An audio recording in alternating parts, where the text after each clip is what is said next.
चलिए अब हम शुरू करते हैं। आज हमारा टॉपिक है स्कूल संगठन अर्थात स्कूल ऑर्गेनाइजेशन। स्कूल ऑर्गेनाइजेशन का मतलब होता है स्कूल को जानना, स्कूल को समझना, स्कूल को बनाना, स्कूल में क्या क्या चीज़ होंगे, क्या क्या सहायता होंगे, स्कूल कैसे चलती है, कितने प्रकार के स्कूल होते हैं, कौन कौन से स्कूल होते हैं, कौन कौन से स्कूल को कौन सरकारें चलाती है, पैसा कहाँ से आता है। ये सारी बातें हम लोग आज जानेंगे स्कूल संगठन में, जो आज हमको पढ़ना है। ये नया चैप्टर है, ये फर्स्ट ईयर वालों के लिए भी है और सेकेंड ईयर वालों के लिए भी है। दूसरी बात, जितने भी लोग टीईटी या टीचर्स की ट्रेनिंग कर रहे हैं उन सब के लिए भी ये ज़रूरी है और ये यहाँ से क्वेश्चंस हमेशा आते हैं।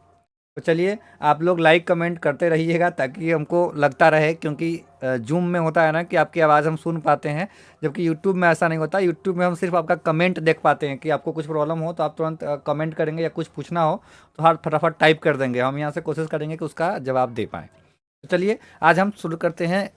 स्कूल संगठन अर्थात भारतीय संविधान के अनुसार शिक्षा को समवर्ती सूची में रखा गया है। देखिए, समवर्ती सूची एक ऐसा सूची है जहाँ पर नितांत, जिसको बोलते हैं ना कि एकदम 100% आवश्यक है, अनिवार्य शिक्षा जिसको बोलते हैं। तो शिक्षा जो है अभी हमारे पास अनिवार्य शिक्षा है, तो शिक्षा को किस सूची में रखा गया है? समवर्ती सूची में। ठीक है, आप लोग बहुत सारे लोग पढ़े होंगे, तो आप जानते होंगे कि समवर्ती सूची, हाँ, किसी भी स्तर की शिक्षा व्यवस्था करना जो होता है, किसी भी स्तर का जो शिक्षा व्यवस्था होता है उसका उपयोग करना या उसका व्यवस्था करने का जिम्मेवारी जो होता है, या तो केंद्र सरकार का होता है या प्रांतीय सरकारों का होता है। केंद्र सरकार का मतलब हो गया जो सेंटर में दिल्ली में बैठे हुए हैं, और राज्य सरकार का मतलब होता है कि हर एक राज्य में राज्य सरकारें होती है। नहीं, जैसे बिहार में बिहार सरकार है, उत्तर प्रदेश में उत्तर प्रदेश सरकार है, हर एक राज्य में भी सरकार होता है। तो प्रांतीय सरकार का मतलब होता है जो राज्य में हो। ठीक है, तो शिक्षा व्यवस्था का जो तय करना होता है ये केंद्र सरकार और राज्य सरकार दोनों को होता है, और शिक्षा अनिवार्य है, सबको जरूरी है। तो केंद्रीय सरकार शिक्षा संबंधी राष्ट्रीय नीति बनाता है।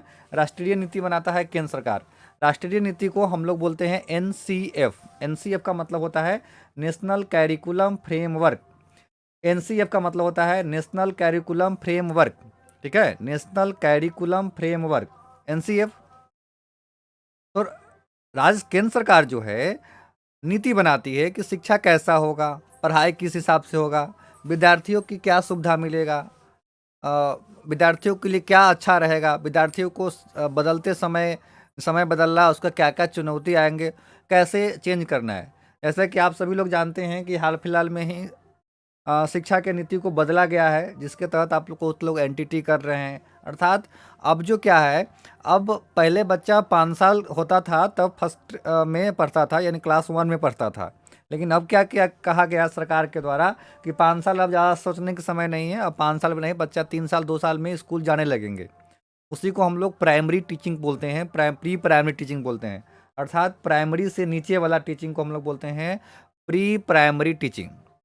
तो ये प्री प्राइमरी टीचिंग है। इसमें जो होता है बच्चा, जैसे मैं अभी आप लोगों के आसपास में कहीं आंगनबाड़ी सेंटर चल रहा होगा, तो उसमें 1 के बच्चे नहीं होते हैं, वहाँ पर छोटे छोटे बच्चे होते हैं जो साल 1.5 साल 2 साल थोड़ा बहुत बैठने चलने आ जाए वो बच्चा उसमें जाते हैं, ताकि बच्चा को जो है पढ़ने का माहौल शुरू से ही मिलने लगे। इसलिए प्री प्राइमरी का भी आयोजन किया गया है। दूसरी बात यह है कि पहले क्या था ना कि आप मैट्रिक इंटर करने के बाद आप तय करते थे, मैट्रिक करने के बाद तय होता था कि आप आर्ट्स से पढ़ेंगे कि साइंस से पढ़ेंगे कि कॉमर्स से पढ़ेंगे कि कंप्यूटर पढ़ेंगे, क्या पढ़ेंगे। नहीं, कंप्यूटर का तय अभी भी इंटर के बाद होता था। लेकिन अब नया सेक्शन में क्या कर दिया गया है, आपको जो चीज़ बनना है उसकी तैयारी आप 5 6 7 8 से ही कर सकते हैं। हाँ, जिनको भी अगर ये धुंधला दिखाई दे रहा हो, अगर तो आप सेटिंग में जाइए, वहाँ पर सेटिंग होता है, और वहाँ पर क्वालिटी को बढ़ा लेंगे, क्वालिटी को 480 या 720 कर लेंगे तो क्वालिटी बढ़ जाएगा। नहीं, किसी भी व्यक्ति को अगर ये वीडियो को आमने सामने धुंधला थोड़ा दिखाई दे रहा हो, तो आप क्या करिए, यूट्यूब में नीचे सेटिंग होता है। नहीं, नीचे सेटिंग होगा, सेटिंग पर क्लिक करके आप वहाँ से उसके जो साइज को बढ़ा लेंगे। आप 420p कर लेंगे या 700, जितना भी आपका नेट जिस हिसाब से अलाउ करेगा उस हिसाब से इसका उपयोग कर लीजिएगा। चलिए, बहुत सारे लोग हैं। हाँ, तो जिनका भी फ़ोटो साफ नहीं दिखाई दे रहा है ना, आप उसके सेटिंग में जाइए, आपका 140 या कुछ सिलेक्ट होगा, आप उसको 360 से ऊपर करिएगा तो आपको देखने लायक हो जाएगा। वो आपके इंटरनेट पर स्पीड पर डिपेंड करता है कि आपका इंटरनेट स्पीड क्या है। यूट्यूब पढ़ाने का मेरा एक और रीज़न क्या है यूट्यूब पर आपको क्लास देने का, कि बहुत सारे लोगों को ठंडा होने की वजह से ना बहुत सारे लोगों का क्लास छूट जाती है तो उनका क्लास नहीं हो पाती है। तो ऐसे लोग जिनका किसी देर से छूट भी जाएगा या थोड़ा कभी नहीं हो पाएगा, तो ये वीडियो को फिर दोबारा रिपीट करके आप यूट्यूब पर ही देख सकते हैं, सर जी के भरोसे नहीं रहना पड़ेगा। इसलिए इसको यूट्यूब पर डाल दिया गया है। तो अभी तक हमने क्या जाना, अभी तक चलिए ठीक है, अच्छी बात है, साफ दिखाई दे रहा है, अच्छा बोले हेमा कुमारी, साफ दिखाई दे रहा है, चलिए अच्छी बात है। हाँ, जिनको भी नहीं दिखाई दे रहा है उस सेटिंग में जाके उसके जो क्वालिटी होता है ना उसको ऑटो करके होगा तो ऑटो कर दीजिए या 360 कर लीजिए कम से कम, तो आपको अच्छा दिखाई देगा। गुड, आगे बात करते हैं। हमने अभी तक क्या क्या सीखा कि शिक्षा का जो व्यवस्था करना होता है केंद्र सरकार और राज्य सरकार दोनों का उत्तरदायित्व है, लेकिन शिक्षा में जो नीति होता है, शिक्षा की जो नीति होती है वो सिर्फ केंद्र सरकार बनाती है। याद रखेंगे, शिक्षा की नीति सिर्फ केंद्र सरकार बनाती है। शिक्षा की नीति को हम लोग बोलते हैं एनसीएफ। एनसीएफ का मतलब होता है नेशनल कैरिकुलम फ्रेमवर्क, होता है नेशनल कैरिकुलम फ्रेमवर्क। अब प्रांतीय सरकारों को शिक्षा की व्यवस्था के संबंध में सलाह देती है। अब राज्य सरकार क्या करती है, शिक्षा नीति बनाती है और उसकी सलाह देती है कि आप कैसे बच्चों को पढ़ाएं, क्या पढ़ाएं, नहीं, और आर्थिक सहायता भी देती है। अर्थात रुपया पैसा भी चाहिए, जितना भी शिक्षक बहाल होते हैं या जितना खर्चा होता है, तो खर्चा सारा का सारा राज्य सरकार कहाँ से लाएगी, इसमें केंद्र सरकार भी मदद करती है। आप लोग सर्व शिक्षा अभियान को देखे होंगे, पेंसिल पर जो बच्चा बैठा होता है वो सर्व शिक्षा अभियान है। सर्व शिक्षा अभियान किसका है, केंद्र सरकार के है। सर्व शिक्षा अभियान में क्या कहा गया है कि जितने भी बच्चे हैं, जितने भी बच्चे जिसका उम्र 18 साल से कम है उनको पढ़ाने की जिम्मेदारी मुफ्त होना चाहिए, पढ़ाई मुफ्त होना चाहिए। और और उसको पोषण का भी व्यवस्था किया गया है, जिसे हम आज मिड डे मील कहते हैं, अर्थात बीच में जो मध्याह्न भोजन उसको बोलते हैं, मध्याह्न भोजन मिलते हैं। मध्याह्न भोजन का बहुत सारे रीजन है होने का, कि बच्चों में पोषक तत्वों की कमी ना हो, इस सब से संबंधित चीज़ें हैं जो हम आगे पढ़ेंगे। आइए बात करते हैं। स्वतंत्रता के बाद जितने भी शिक्षा आयोग तथा समितियों का गठन हुआ है उसमें मुख्य भूमिका केंद्र सरकार की ही रही है। तो जब से भारत आज़ाद हुआ तब से जितना भी ये हुआ है, समिति का गठन हुआ है शिक्षा को लेकर, उनमें सबसे मुख्य भूमिका में कौन रहे हैं, केंद्र सरकार रही है। इन आयोग तथा समितियों ने जो सुझाव एवं स्तुतियाँ दी हैं उनका अनुपालन करने के लिए राज्य सरकार को भेज दिया गया है और उनके लिए वित्तीय व्यवस्था का प्रावधान भी किया गया है। तो जितने भी समितियां बनी शिक्षा को लेकर वो केंद्र सरकार बनाई, केंद्र सरकार उसमें मुख्य भूमिका निभाई, और उस समितियां का जो निर्णय हुआ उस निर्णय को सभी राज्यों को दे दिया गया कि आप फलाने क्लास में क्या पढ़ाना है, फलाने क्लास में क्या क्या पढ़ाना है, क्या क्या सिलेबस होंगे, बच्चों को क्या क्या देना है नहीं देना है, सारा इसमें दिया होता है।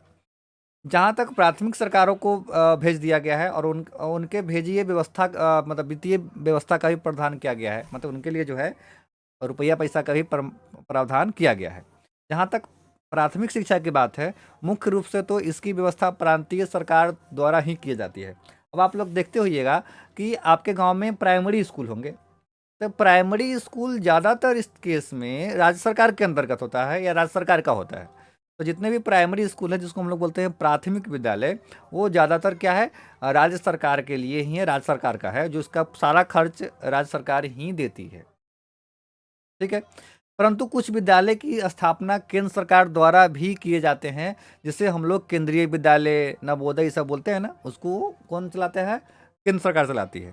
तो केंद्रीय सरकार के अधीन कार्य कर रहे कर्मचारियों के बच्चों को शिक्षा देने के लिए स्थापित किए जाते हैं। मतलब जितना भी केंद्रीय विद्यालय है वो केंद्र सरकार का जितना भी स्टाफ वगैरह है जो काम कर रहे हैं उनको बच्चों को पढ़ाने के लिए इस स्कूल का ओपनिंग किया गया, यानी केंद्र सरकार के स्कूल का ओपनिंग किया गया, जिसको हम लोग बोलते हैं केंद्रीय विद्यालय। नहीं, केंद्रीय विद्यालय जैसे में कौन कौन विद्यालय होंगे, केंद्रीय विद्यालय नहीं, केंद्रीय विद्यालय, सैनिक विद्यालय, रेलवे स्कूल भी होता है, आर्मी का स्कूल भी होता है, ये सारा क्या है, केंद्र सरकार का है। यानी ये सब केंद्र सरकार अपने बनाए हैं और उसका सारा खर्च जो होता है केंद्र सरकार देती है, और उसका सारा नीति भी होता है, जो उसका नियम होगा वो सारा केंद्र सरकार के अंतर्गत होती है।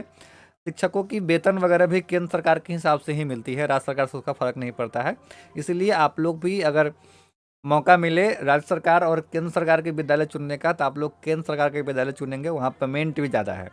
ठीक है। लेकिन ध्यान रखेंगे कि जितने भी केंद्र सरकार का विद्यालय होता है, जैसे में केवीएस हो गया, अभी जस्ट फॉर्म आया था, उसमें आपको बीएड डीएड करना होगा, या उसके बाद आपको क्या करना होगा, एक टीईटी निकालना होगा, सीटेट जिसको बोलते हैं। उसके निकालने के बाद फिर आप केवीएस का फॉर्म भरिएगा तो केवीएस का एग्ज़ाम देना पड़ेगा, फिर उसमें निकल जाएगा तो फिर आपको इंटरव्यू देना पड़ेगा, उसके बाद आपका सिलेक्शन उस टीचर में होगा। इसलिए बोलते हैं कि कभी भी पढ़ते हैं तो बहुत अच्छा से पढ़िए, गहन अध्ययन के साथ पढ़ें, ताकि आपको कहीं इंटरव्यू वगैरह में कभी दिक्कत ना हो।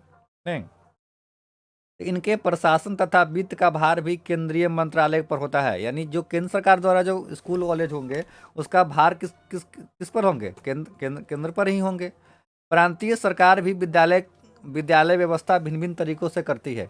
अब राज्य सरकार भी होता है, वो विद्यालय की व्यवस्था भिन्न भिन्न प्रकार से करती है। कुछ प्रांतीय सरकारें उत्तरदायित्व स्वयं संभाले हुए हैं, कुछ ने इसे स्थानीय निकायों को छोड़ दिया है, और कुछ ने दोहरी नीति अपनाए हुए हैं।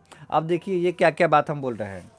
ये हम ये कहना चाह रहे हैं कि राज्य सरकार में भी ना बहुत टाइप का स्कूल है। ये ध्यान रखेंगे, अभी आप लोग शायद नहीं कभी जाने होंगे, लेकिन ये ध्यान रख लीजिए कि अलग अलग तरीका से स्कूल चलता है। कुछ तो ऐसा होता है जो प्रांतीय होता है, जैसे में आप लोग सुने होइएगा कि एक समय ऐसा था जिस समय में जितने भी शिक्षकों की बहाली था वो मुखिया के अधीन था, यानी मुखिया कराते थे। तो इसका मतलब ये हुआ कि ये प्रांतीय सरकारों पर स्थायित्व है। जैसे में अब मान लीजिए सीतामढ़ी जिला की बात करें तो सीतामढ़ी में जो डीईओ होगा उसके हिसाब से सब कुछ चल रहा है। कुछ होता है जो पूरा सरकार अपना ऊपर से ही देखती है। कुछ ऐसा विद्यालय है या ऐसा राज्य है जहाँ सारा काम सरकार ही करती है। कुछ जगह ऐसा भी है जहाँ दोहरी नीति है, अर्थात सरकार भी करती है और स्थानीय प्रशासन भी उसमें अपना वर्क करती है। संपूर्ण विद्यालय शिक्षा को निम्नलिखित 4 भागों में बांटा जा सकता है। हम विद्यालयों को 4 भागों में बांट सकते हैं। अभी तक हमने जितना विद्यालय जाना उसको हम लोगों को 4 भागों में बांट सकते हैं। तो पहला है प्राथमिक विद्यालय। पहला है प्राथमिक विद्यालय, दूसरा है उच्च प्राथमिक विद्यालय, तीसरा है माध्यमिक विद्यालय, और चौथा है उच्च वरिष्ठ माध्यमिक विद्यालय। यानी विद्यालय को हम लोग 4 टाइप में बांट सकते हैं। नहीं, प्राथमिक विद्यालय, उच्च प्राथमिक विद्यालय, माध्यमिक विद्यालय, यानी उच्च वरिष्ठ माध्यमिक विद्यालय। ये 4 भाग में हम लोग विद्यालयों को बांट सकते हैं। ठीक है। अब हम जानेंगे प्राथमिक विद्यालय क्या होता है। ये 2 तरह के होते हैं। प्राथमिक विद्यालय 2 तरह के होते हैं। जिन प्राथमिक विद्यालयों में कक्षा 1 से 5 तक की शिक्षा दी जाती है उन्हें निम्न प्राथमिक विद्यालय कहा जाता है। याद रखेंगे, जिस प्राथमिक विद्यालय में कक्षा 1 से 5 तक शिक्षा दी जाती है उन्हें निम्न प्राथमिक विद्यालय कहा जाता है। जबकि जिन स्कूलों में कक्षा 6 से 8 तक की शिक्षा प्रदान की जाती है उन विद्यालय को क्या कहा जाता है? उन विद्यालय को हम लोग बोलते हैं प्राथमिक विद्यालय। ठीक है, उच्च प्राथमिक विद्यालय। तो एक हो गया निम्न निम्न और दूसरा हो गया उच्च प्राथमिक विद्यालय। तो प्राथमिक विद्यालय को हम लोग बोलेंगे ये, उच्च प्राथमिक विद्यालय को हम लोग बोलेंगे जो 5 से ऊपर तक ही पढ़ाता है, नहीं जो 6 से 8 तक पढ़ाई होता है। तो आपके यहाँ भी बहुत सारे स्कूल कॉलेज होंगे जो उस हिसाब से होंगे। चलिए थोड़ा सा और बड़ा कर लेते हैं।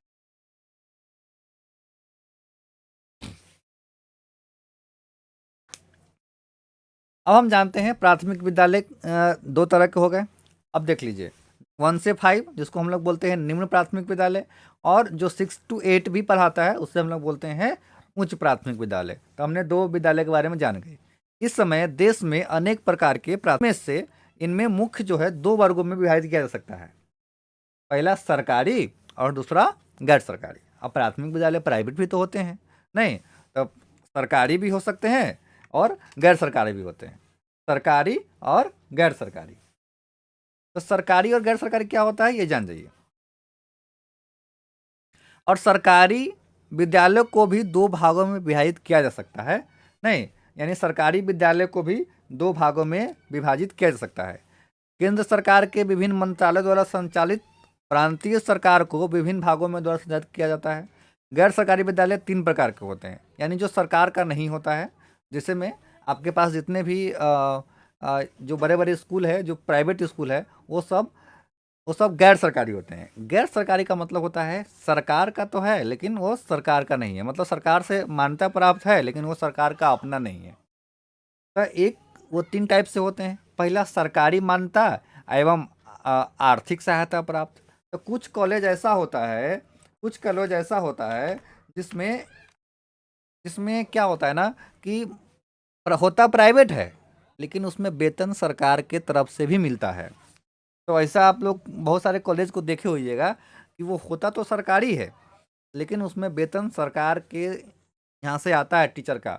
भले पूरा नहीं आए, औधे आए, लेकिन आता ज़रूर है। नहीं तो इसी को बोलते हैं सरकारी मान्यता भी होता है एवं सरकारी सहायता प्राप्त भी होता है। ये एक प्रकार के हो गए। दूसरा है सरकारी मान्यता प्राप्त। बहुत सारे स्कूल है, हेलेंस है, डीपीएस है, ये सब क्या है, सरकारी मान्यता प्राप्त है, सरकारी नहीं है। आप उससे जाएंगे बोर्ड में तो उसका बोर्ड का एग्जाम होगा, उसका सेंटर पड़ेगा, वो सरकारी विद्यालय हो गया, सरकारी मान्यता प्राप्त हो गया, सरकारी विद्यालय नहीं हुआ, तो सरकारी मान्यता प्राप्त विद्यालय होता है।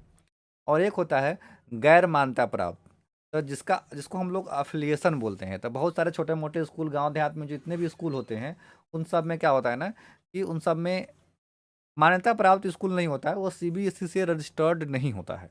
उसी को बोलते हैं गैर मान्यता प्राप्त विद्यालय। तो हमने जाना कि सरकारी और गैर सरकारी विद्यालय को 2 भागों में विभाजित किया जा सकता है।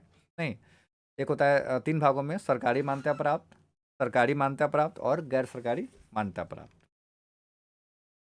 इन भिन्न भिन्न प्रकार के प्राथमिक विद्यालयों के प्रशासन, वित्त तथा नियंत्रण की व्यवस्था भिन्न भिन्न अभिकरणों के हाथों में होता है तथा भिन्न भिन्न प्रकार के अभिकरणों द्वारा चलाए जा रहे हैं। अब जितने भी स्कूल है उसके जितने भी प्रशासन है, चाहे वित्त होगा, अलग अलग डिपार्टमेंट के लिए अलग अलग नियंत्रण करने की व्यवस्था है। अर्थात स्कूल को बहुत सारे लोग उसमें चला रहे हैं अलग अलग। इसमें मिड डे मील किसी और के हाथ में है, पढ़ाई का कौन टीचर आया नहीं आया ये किसी और के हाथ में है, क्या पढ़ाई होना है नहीं होना है वो अलग हाथ में है। तो जितने भी इसका प्रशासन है वो अलग अलग हाथों में होता है। आपके विद्यालय भी, जहाँ भी आप प्राथमिक विद्यालय में पढ़े होंगे, वहाँ क्या होगा ना कि सबका जिम्मेवारी अलग अलग होता है। विद्यालयों के स्वरूप में भी बड़ी भिन्नता है। इतना ही नहीं, कुछ प्राथमिक विद्यालय एकदम साधन विहीन है। साधन विहीन का मतलब होता है कि उसमें साधन है ही नहीं, कुछ साधन नहीं है। और और कुछ जो होता है एकदम चकाचौक पैदा करने वाले होते हैं। नहीं, अब कुछ ऐसा है कि जो बहुत अच्छा है, एकदम इतना अच्छा है कि पूछिए मत, तो ऐसा भी देखा गया है।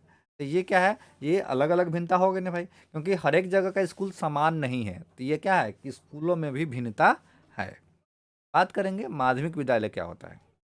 माध्यमिक स्कूल 2 भागों में बांटा गया है, माध्यमिक तथा उच्च माध्यमिक। नहीं, माध्यमिक को 2 भाग में बांटा गया है, माध्यमिक तथा उच्च माध्यमिक। तो विद्यालय जो होता है, माध्यमिक विद्यालय उन विद्यालयों को कहा जाता है, माध्यमिक विद्यालय उन विद्यालयों को कहा जाता है जिसमें कक्षा 6 से 10 तक, उच्च माध्यमिक विद्यालय उन विद्यालयों को कहा जाता है जिसमें कक्षा 6 से 10 तक की पढ़ाई होती है, तथा उच्च वरिष्ठ माध्यमिक विद्यालय उन विद्यालयों को कहा जाता है जिसमें कक्षा 6 से स्टार्ट होता है और 12 तक जाता है, यानी 12 तक, 10+2 स्कूल को। ठीक है, तो हम लोग पढ़े माध्यमिक और दूसरा पढ़े उच्च माध्यमिक। नहीं, तो उच्च माध्यमिक में 6 से 10 और उच्च माध्यमिक में 6 से 12। ये हमारा हो गया माध्यमिक के बारे में। अब केंद्र सरकार द्वारा संचालित माध्यमिक विद्यालय कौन कौन होते हैं। तो जो केंद्र सरकार चलाती है, जो केंद्र के द्वारा जो चलती है विद्यालय, उसे हम लोग बोलते हैं केंद्रीय विद्यालय। नहीं,